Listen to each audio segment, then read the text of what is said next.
Viene la sesión de preguntas. Si alguien desea hacer alguna intervención, pregunta, por favor, puede levantar la mano y le acercaremos el micrófono.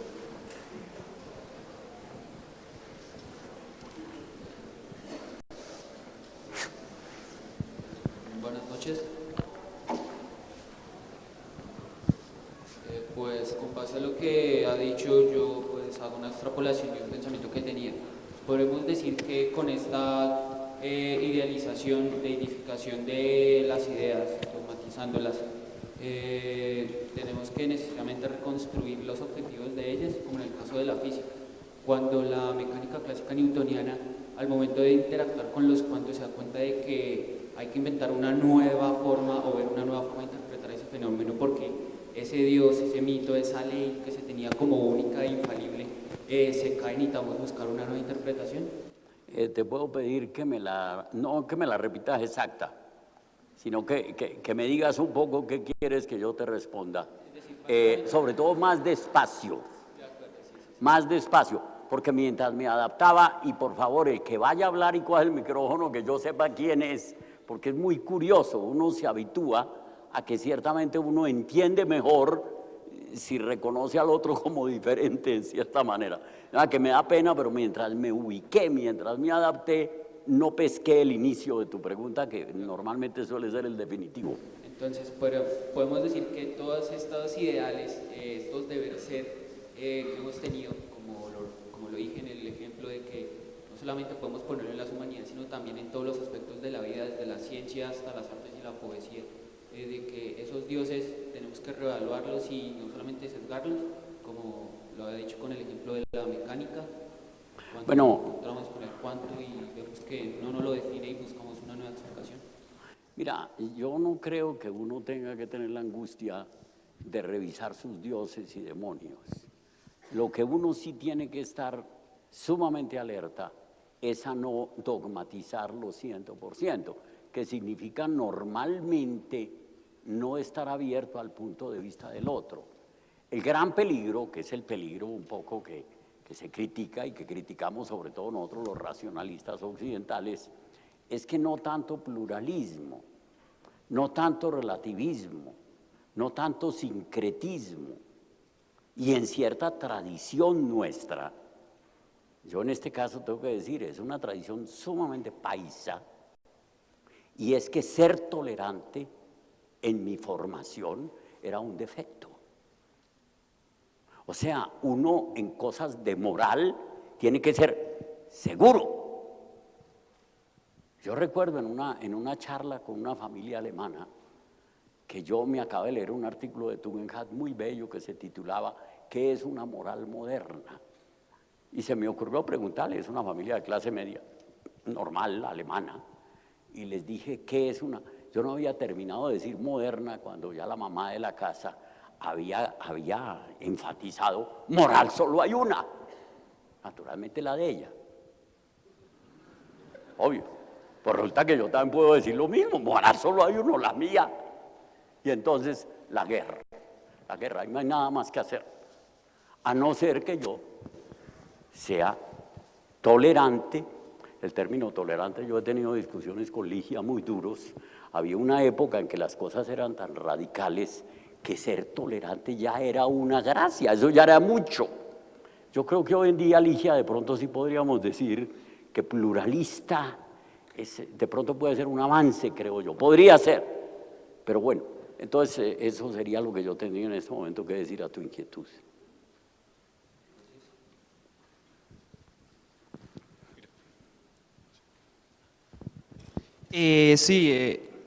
Listo. Yo tengo una pregunta que Listo. es cuando se diferencia la modernidad de la modernización. La modernización no es, según lo entendí yo, no es un fenómeno nuevo, ¿cierto? Es una aplicación de las estructuras del mito a los métodos de la modernidad, porque convierte la ciencia en un modelo cerrado de comprender al mundo, ¿cierto?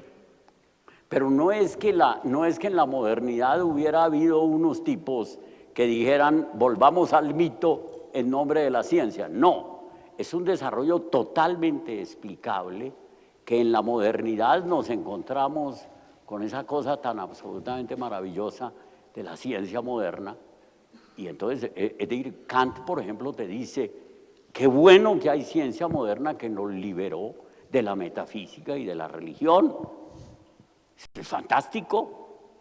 Entonces, ese es el gran reconocimiento que él le hace a la ciencia. Yo creo que el error pudo estar, y el error es normalmente, primero que todo, metodológico, que se piensa que el método científico es tan absolutamente, digamos, certero, radical, todo este tipo de cosas, que uno dice, bueno, hagamos el ensayo también en el ámbito de lo social. Y ahí también te da resultados fantásticos. JJ Rendón, tal cual. Ese es un tipo que le aplica psicología totalmente clara a esa cosa de cómo desprestigia a uno, etcétera, etcétera.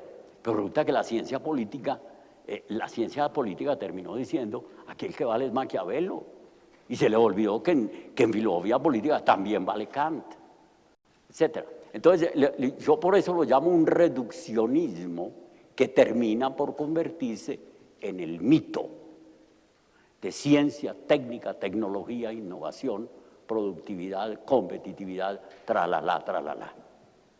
Y no hay nada más que hacer. Si tú quieres hablar de sociedad, te dicen ellos, este es el último artículo y es que vaya y haga sociedad también. O sea, de las 5 en adelante, bien pueda. Pero de 8 a 5, usted es científico. Y yo no creo que la división del trabajo sea esa. Yo creo que tiene otro sentido. Y yo creo que es no comprender bien a Max Weber, pensar que la cosa de Max Weber es tan simple como vocación del científico de día y vocación del político en los ensueños de un visionario, como lo llamaba Kant.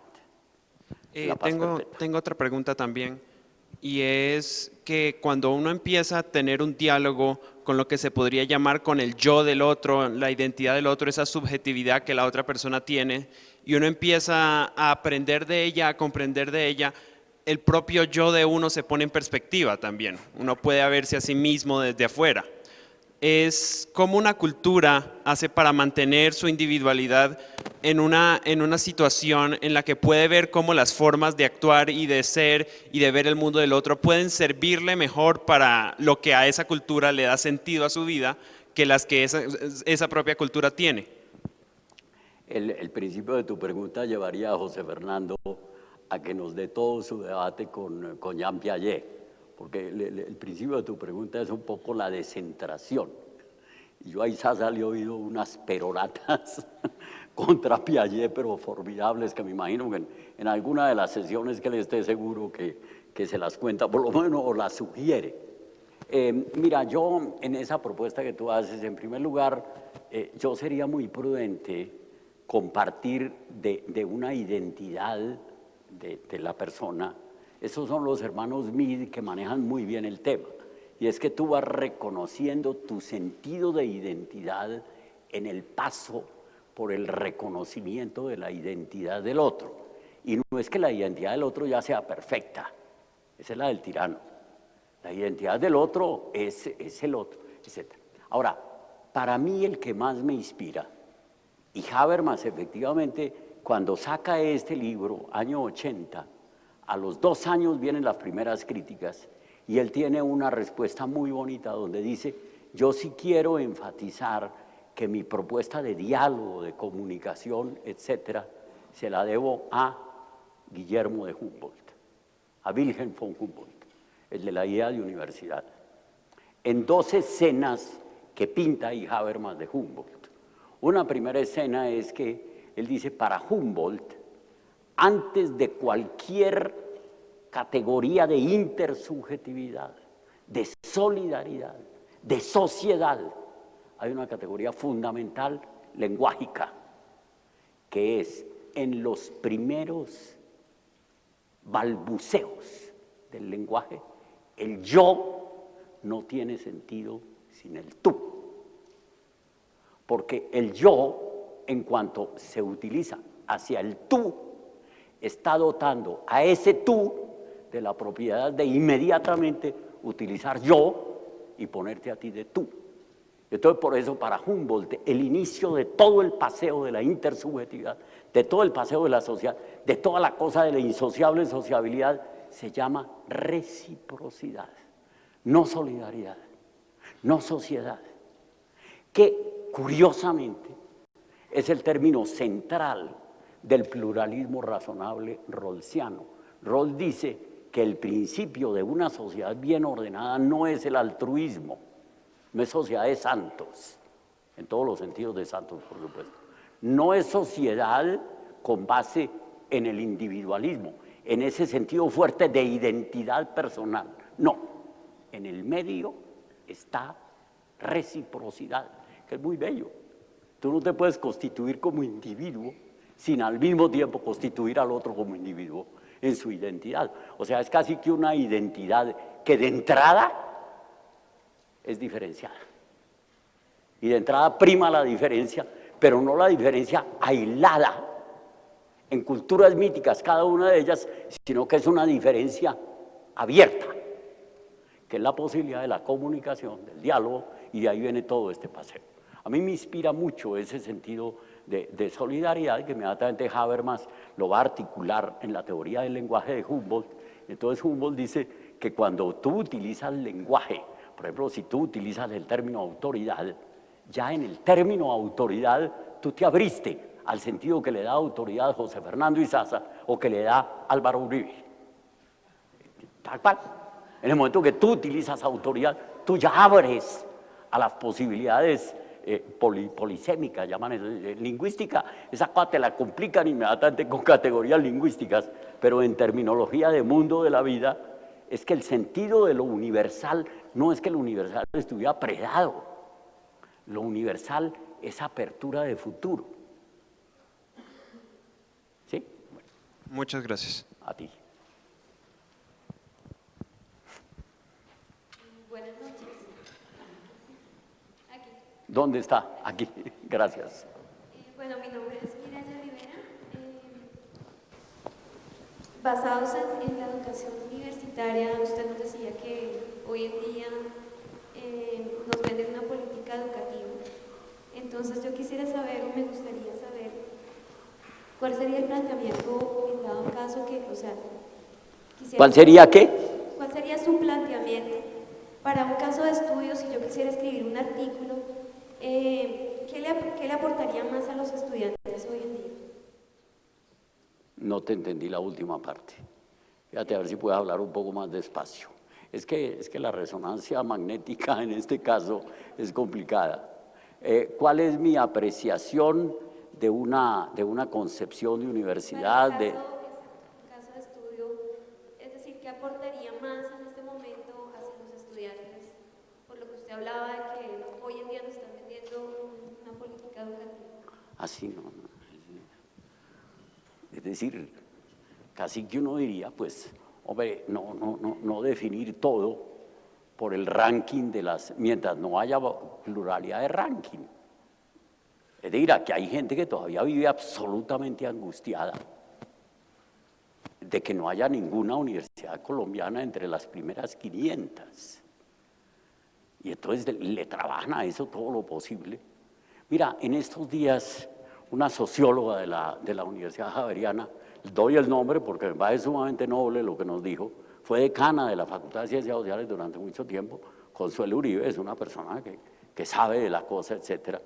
Y en una reunión donde tuvimos con una pregunta semejante a la tuya en el sentido, bueno, ¿qué hacemos para realmente trabajar nosotros como académicos en algo que ayude a Colombia, que ayude al cambio y cosas de este estilo? Y ella dijo, yo tengo que confesar mi culpa. Hice un proyecto de investigación sobre inclusión social durante 2 años y cuando terminamos resolvimos que ahora sí, artículo en revista indexada cuádruple A. Y dice ella, y empezó el calvario. Lo primero que tuvimos que hacer es reducir toda una investigación complicadísima a un artículo, porque eso dicen que no puede pasar de 30 páginas, tal. Segundo, naturalmente traducirlo al inglés, pues que es pensar en inglés. Si uno no piensa en inglés, no está en nada. En tercer lugar, tal. Y entonces ya una revista dijo, no nos interesa porque es demasiado concreto. Entonces ya les pasé a otra. y hice ya realmente 2 años de un grupo de investigación excelente en un problema totalmente pertinente para Colombia. Para terminar, en la Biblioteca del Congreso de los Estados Unidos no hay derecho. Entonces, es la opción que tiene que tomarla, por favor, sin despreciar esas cosas. No vayan a pensar que yo estoy aquí fomentando la mediocridad. Como una vez que a mí me preguntaron, bueno, ¿y usted qué opina de la mediocridad? Y le dije, pues que es la única manera de vivir tranquilo, de vivir sin afanes, es la única manera. Entonces era una entrevista con RCN, ahí mismo me quitaron el micrófono y me dijeron, no, profesor, es que no vinimos a que usted hiciera una apología de la mediocridad. Y le dije, no, yo no estoy haciendo apología, yo estoy haciendo un manifiesto por la mediocridad, ¿no? Porque yo aprendí humanidades clásicas de la mano de Horacio, Áurea Mediocritas, etcétera, etcétera. Aquí, yo creo que lo que tenemos es que reposicionar tenemos que pensar a ver si tú como estudiante de una universidad, si el objetivo tuyo es ser una investigadora de excelencia, fantástico, pero que no obliguen a todo el mundo que viene a la universidad a ser investigador en inglés, no, que lo dejen vivir tranquilo, que lo dejen hacer música, que lo dejen hacer poesía, que lo dejen escribir en español, que lo dejen aprender prosa y que se forme. Ahí viene la diferencia, si nosotros vamos a poner como objetivo de la Universidad Colombiana la investigación o vamos a poner como objetivo la formación de ciudadanos que naturalmente esperamos que algunos de ellos sean buenos investigadores. Pero yo no puedo sencillamente medir la calidad de la educación superior, no la puedo medir simplemente por el número de programas de doctorado, por el número de revistas indexadas y por el número de investigadores AAA. Yo tengo que cuidarme de los pregrados en que andan. Que por favor, la obligación mía es formar ciudadanos, que espero que esos ciudadanos, pues alguna graciecita aprendan al mismo tiempo. Pero la única graciecita válida no puede ser pensar en inglés, o no puede ser ser grandes, perdón José Fernando, ser grandes físicos. Claro que los físicos ya tampoco importan, lo importante son mecánicos, ¿no? Son tipos que sepan copiar patentes y toda esta vaina, ¿no? Pero por supuesto que pues a la edad mía cualquier cosa de esa se puede decir y es totalmente irresponsable, pero yo creo que uno también tiene derecho a ser nostálgico. Hacer eso.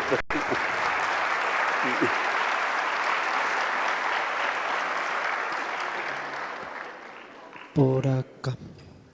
Buenas noches. Aquí arriba. Ay, no, qué pereza.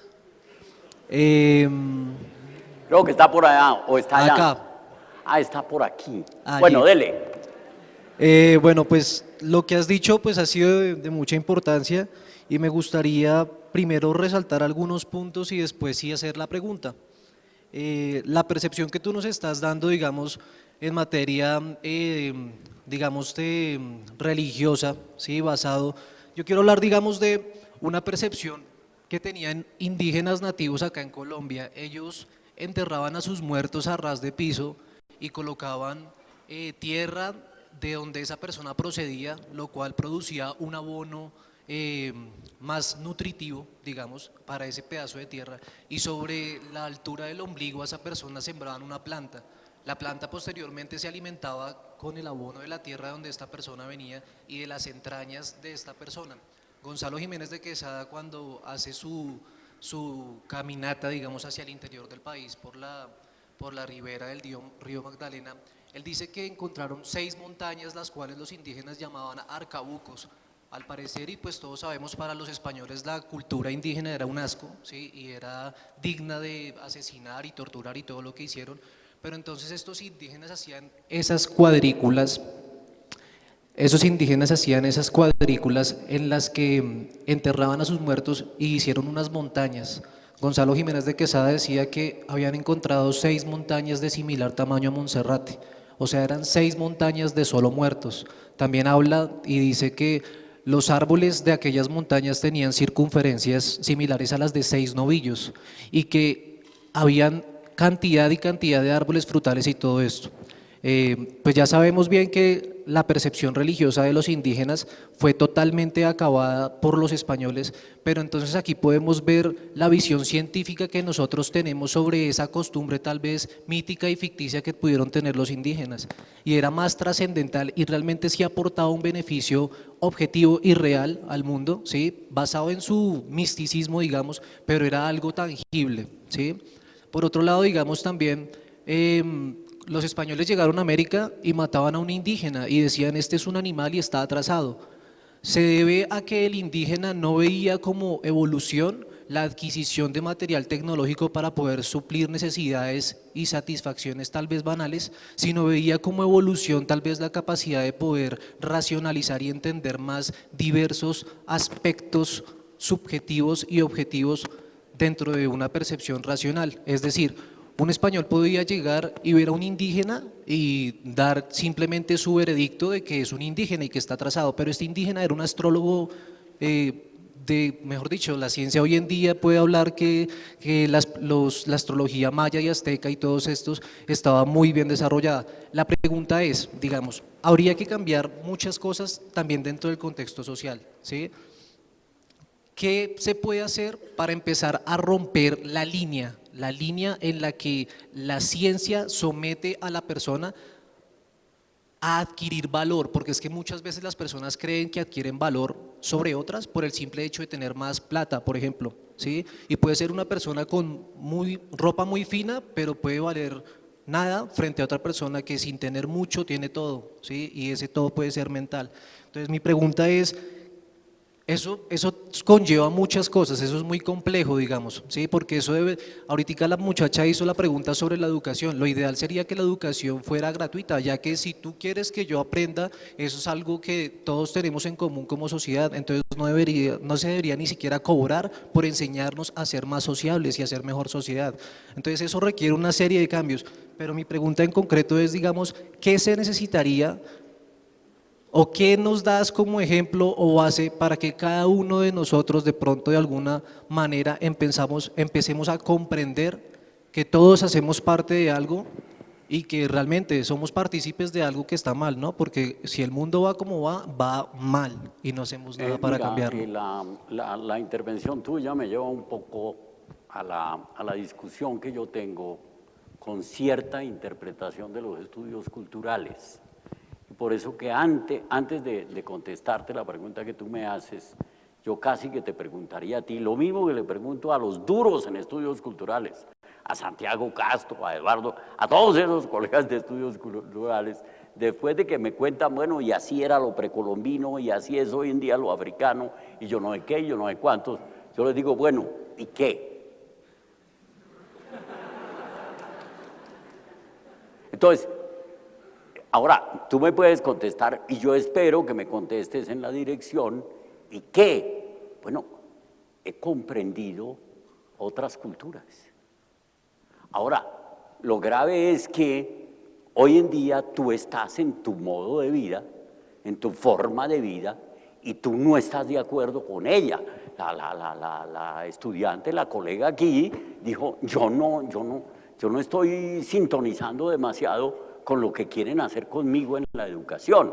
Entonces hay un primer punto que es, desde tu forma de vida, que tú dices, no, es impuesta, es decir, mi forma de vida ya está marcada por el mercado. Entonces lo primero es ver si eso te sintoniza o no te sintoniza.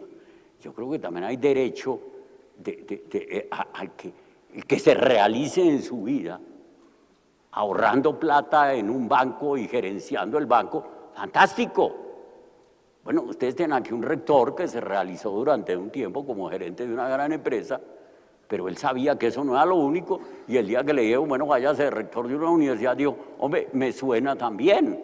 O sea, a la hora de la verdad, mi discusión con los estudios culturales es que toda la dimensión narrativa son fuertísimos, y por eso me dicen estudios culturales en plural, fantástico, que colonial, que poscolonial, que yo no sé cuántos. Ahora, en el momento que empiezan a explicitar que están aburridos en la sociedad del mercado, yo sí tengo que preguntarles si ellos creen que esa es su crítica, los indignados, ¿no? Es todo el capítulo de los indignados, a los que a la hora de la verdad la sociedad española les está preguntando, bueno, ¿y cuál es la propuesta? Como bien dice, ¿no? No que se descalifique la indignación si no hay respuesta, pero que la indignación sí lleve a discutir, a dialogar, a seguir, como quien dice, discutiendo, dialogando, tratando de encontrar tareas que puedan llegar a ser satisfacción para los más. Los estudios culturales a la hora de la verdad, después de toda la narrativa, te dicen prohibido argumentar. Llegaron las teorías, sálvese quien pueda. Y no, yo creo que los estudios culturales, después de toda la narrativa tuya, sí tienen que discutir un poco si de todas maneras el entierro en esta sociedad tiene que ser con los 40.000 carros en la autopista norte, o si de alguna manera la cremación puede tener algún sentido, o se le puede dar algún sentido, etcétera. Además que yo creo que no basta con comprender otras culturas. Uno las respeta tanto más y las comprende tanto más cuanto las toma en serio como con posibles elementos que me ayuden a cambiar mi forma de vida, a avanzar en mi forma de vida. Yo creo que los estudios culturales prefieren más bien quedarse en la dimensión del todo vale.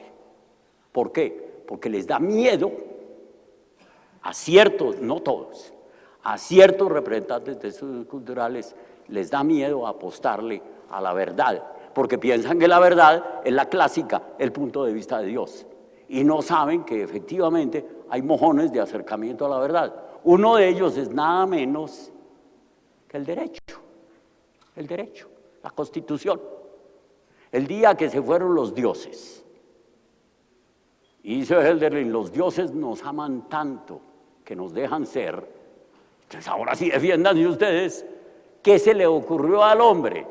Se le ocurrió que era posible ponerse de acuerdo en unos mínimos para no matarse.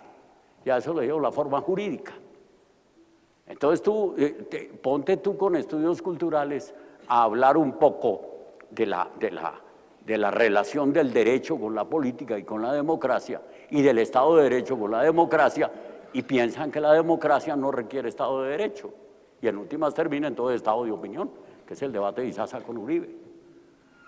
Entonces yo creo que es muy importante la ampliación de narrativas, y cuantas más mejor, pero una vez que tengamos todas esas posibilidades de forma de vida, si tú estás contento con la tuya, pues fantástico, les dices, mire, yo le hago propaganda a la mía, no los obligo, pero la mía es buena, y entonces inmediatamente el otro te pregunta, ¿por qué razón? Entonces no hay que tenerle miedo a dar razones y motivos. Lo que pasa es que muchos estudios culturales piensan que el argumento es dominación, porque no han sido capaces de distinguir poder de dominación. Y hay un poder por su naturaleza no violento, que es el lenguaje. Y eso sí es el principio de la educación universitaria. Pero nos han dicho que el lenguaje válido es el de la lógica formal matemática. Y resulta que hay un lenguaje importantísimo, que es el estético, que es casi la tierra del lenguaje. Ahora, la desconfianza que tienen los racionalistas de la estética es que, como ya dijimos, en estética no hay verdades. En estética hay creación que te inspira o no te inspira, y tú no estás obligado a que te guste la 9ª Sinfonía de Beethoven. El día que por eso te echen de la universidad, vienes donde el bárbaro de José Fernando o de Guillermo y les dicen, olvídense tal. La ventaja que tiene la estética es que convoca, pero convoca con razones y motivos. Pero las razones y motivos no son todos los mismos, sino que son muy coyunturales, son muy inspiradores, son muy relacionados con las culturas, etc. Que a tu pregunta lo que yo te diría es muy interesante todo lo que nos contaste, todo eso es sumamente interesante, pero el objetivo de la formación. El objetivo de toda esta cosa no es quedarse simplemente ahí diciendo, ve, qué interesante. Eso ya lo sabíamos, sabíamos que somos multiculturales.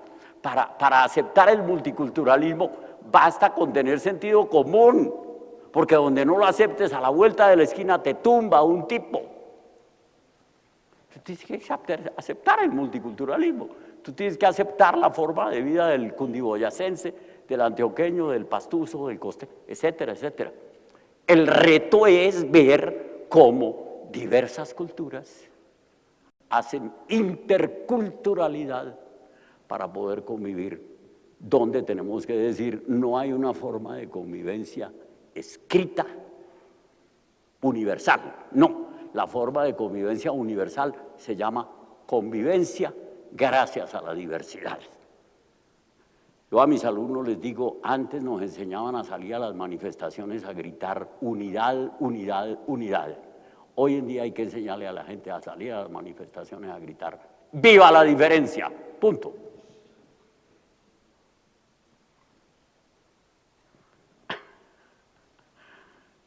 Y vamos como acabando, o ustedes aquí son de...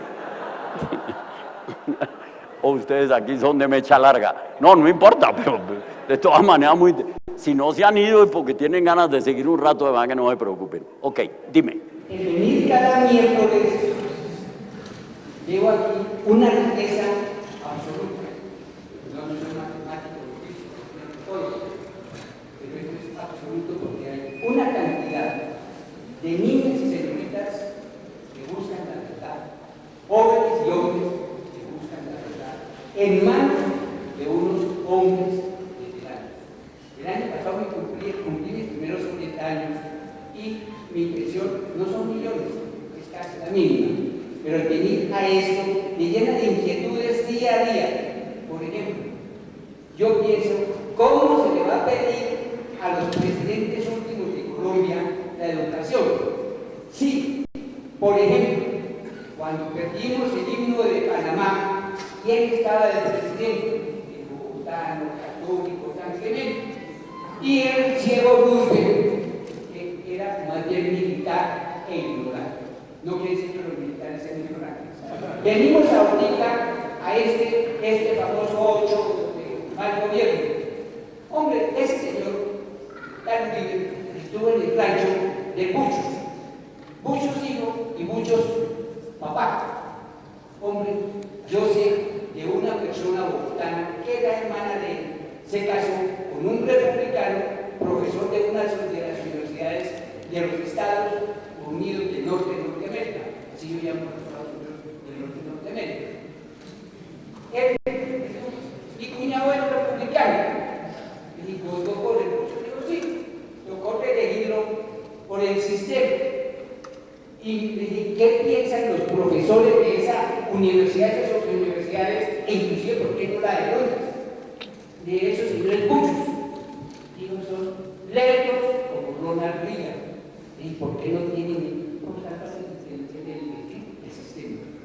Entonces, puede que esto que yo diga puede sonar incoherente, siempre la mano uno por Alzheimer, sino porque llena todo esto de ideas a cualquier edad. Y qué mejor verlo a usted, padre Hoyos, que mencionó a Orlando Páez Borges.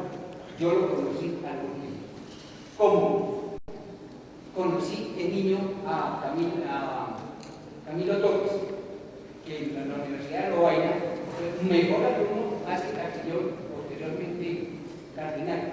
Todo esto viene con y creo que cada pregunta de las anteriores, yo sé que me equivoqué, se metió en la clase todos los miércoles, pero no, hay exámenes para ustedes. Lo único que sé, aprovechemos esto, no es solamente si de Dios, bueno o malo, sino querernos a nosotros, que es trabajo. Ese problema es que yo lo tengo en la casa. Voy a ver qué gracias. Sí, pero mira, es muy importante, si tú precisamente de esta cátedra, con toda la riqueza de preguntas que hay, inclusive las diversas edades y todo este tipo de cosas, vemos un poco, como dije yo al principio, el libreto. ¿Cuál es el libreto a la hora de la verdad? Y el libreto es ciencia y mito, inclusive la I está sofisticada, por así decir, en el sentido de que los dos rectores, y a mí me parece importante el énfasis que yo hice, tenemos un rector que es duro en todo el saber de mitos y en toda la interpretación de mitos. Y tenemos un rector que es duro en todo el cuento de la ciencia. Y que el uno piense que le interesa, no solamente por un convenio aquí interinstitucional, para ver cómo vamos buscando la unión de las 10 universidades del centro, ¿no? Esta vieja utopía de hace como 15 o 20 años, pero por algún lado se empieza. El que ellos dos digan, hombre, para nuestra escuela, sobre todo como fundación de un proceso, de un convenio, es decir, de un proceso eminentemente comunicacional, participativo, que le logre poner fin a la competitividad, porque no tiene sentido estar en este barrio peleando por cada casa que estén rematando. Y entonces ellos se dan cuenta, no, un momentico, tratemos de ver si tenemos un proyecto académico común, y resulta que ellos dicen el proyecto académico común es en el diálogo de mito y ciencia. Es fantástico, es fantástico. Yo les digo, cuando Guillermo en el auditorio aquí del frente, en el teatro del frente me dijo, necesito hablar contigo, y me habló de la cátedra. Yo le dije, me parece extraordinario. Y cuando me dijo que me tocaba hablar de mito y ciencia, le dije, hombre, yo te recuerdo por ahí un pasaje de Habermas donde la cosa está trabajada, yo preparo con base en eso, porque él sabe muy bien que yo pues de mito es poco, el único mito pues fue mi pertenencia a la Compañía de Jesús, que lo tengo 40 años atrás. Entonces es un mito en cierta manera olvidado, si se quiere, ¿no? Entonces a mí me parece fantástico el que se estudie un poco cuál es la racionalidad del mito y cuál es la racionalidad de la ciencia, porque desde el mito podemos mostrarle el reduccionismo científico que termina por ser mito, criticando el mito.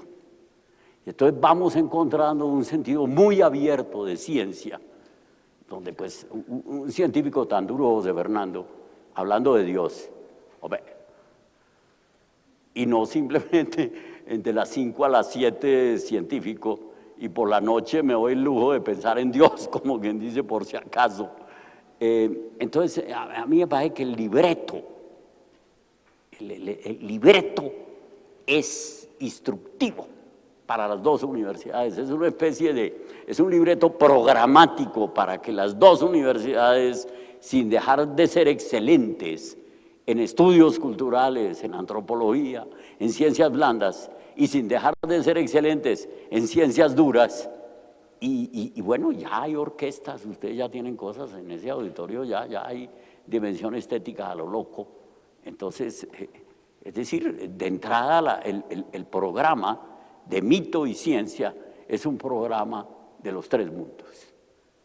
El mundo objetivo, que no nos puede olvidar con toda la narración de los entierros y toda esta cosa, ¿no? Es decir, de todas maneras, de algo te mueres, ¿no? Eso no, la muerte no es un imaginario, ¿no? Eso, los médicos son, etcétera.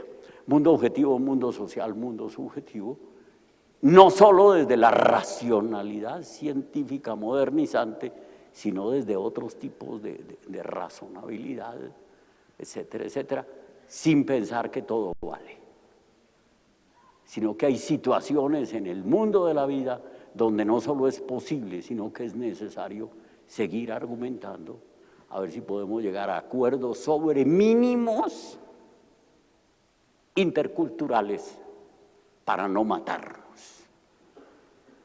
Y ese es el valor que tiene el derecho, o la Constitución, si se quiere. Ok.